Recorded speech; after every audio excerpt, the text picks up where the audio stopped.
Good evening, everyone. Wynn Brown here with Haywood Healthcare's COVID-19 update for Tuesday, June 2nd. Happy to report to you tonight. First, right off the bat is looking at our testing results.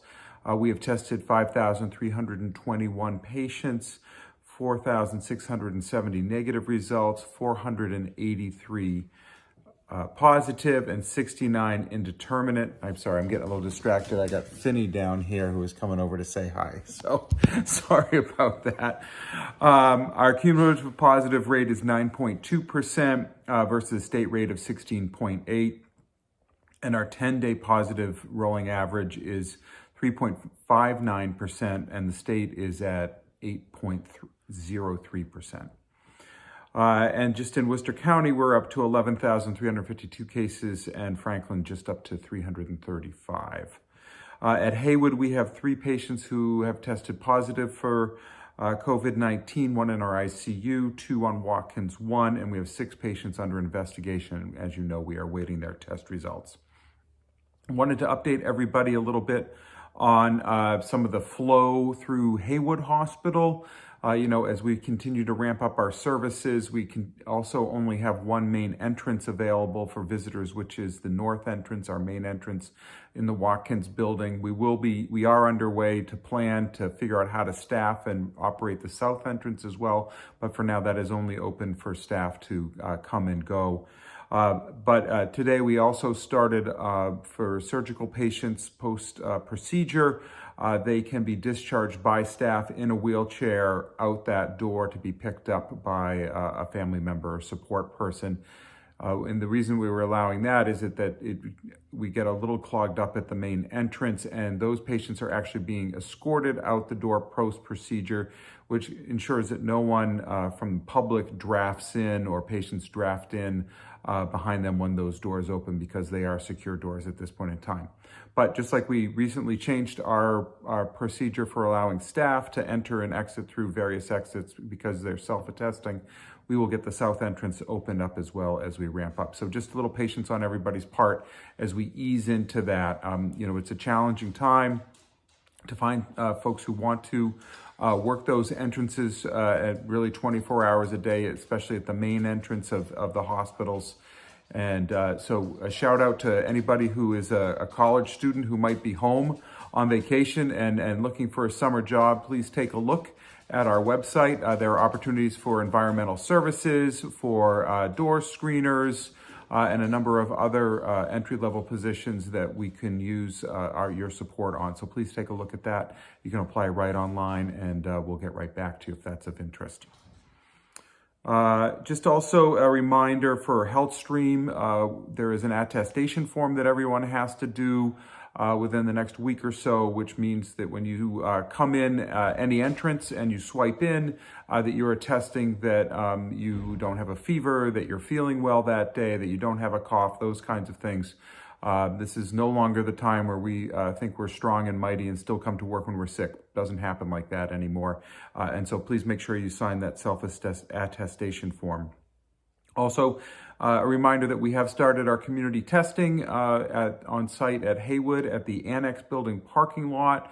And those tests are now open to anyone in the community who wants to be tested, irregardless of symptoms. And you can go to our website, haywood.org/community testing, or call 630-6186. And it's 7 days a week, 9 to 5. And so that is available to you now, but you just need an appointment. You just can't arrive in the parking lot. And I know a lot of you are wondering, hey, it's June, it's time for the annual Haywood Golf Classic. What's going on? I haven't gotten anything in the mail.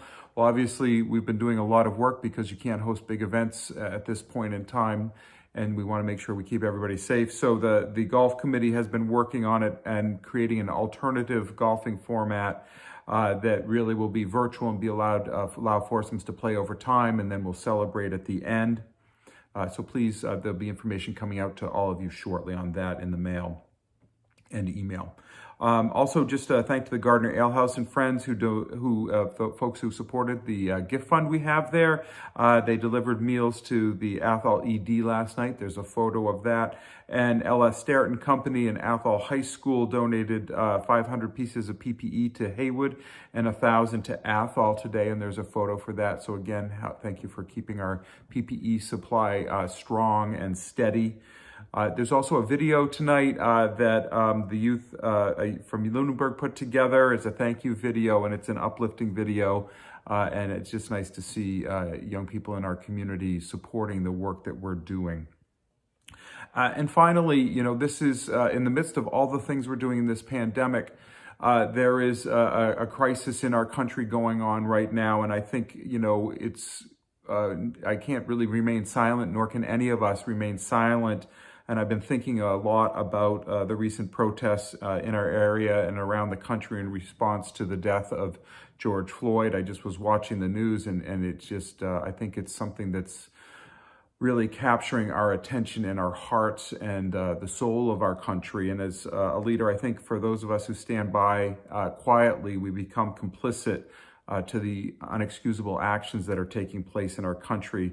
And they shine a light on the need to definitively address the systemic issues of racism and police brutality that we have lived with and allowed to happen. And we need to proactively and once and for all get at it as a community and as a country and address these issues so that we are truly a land of the free and the brave.